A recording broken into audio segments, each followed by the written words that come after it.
আমাদের ভালো থাকার অন্যতম অনুষঙ্গ আমাদের সন্তানেরা।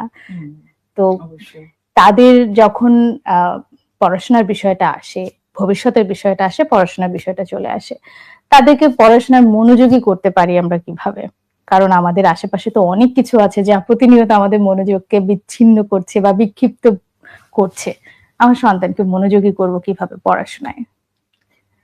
এক্ষেত্রে একটা বিষয় খুব গুরুত্বপূর্ণ, যে পড়াশোনার বিষয়টাতে কিভাবে তাকে মনোযোগী করব, তার আগে যদি আমি দেখে নেই যে আমার যে দৈনন্দিন পথ চলাটা, সেটার সাথে সেই সন্তানটি বা আমার সাথে আমার সন্তানটির কোনো দূরত্ব আছে কিনা।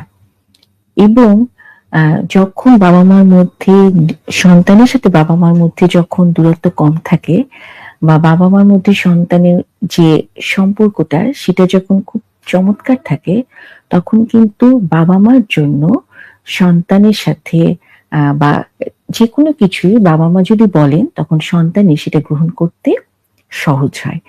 আর তারই ধারাবাহিকতায় বাবা-মা যখন বলেন যে, "তুমি একটু পড়াশোনা করো, একটু পড়াশোনায় মনোযোগী হও", সেক্ষেত্রে কিন্তু সন্তানরাও বিষয়টা গ্রহণ করে।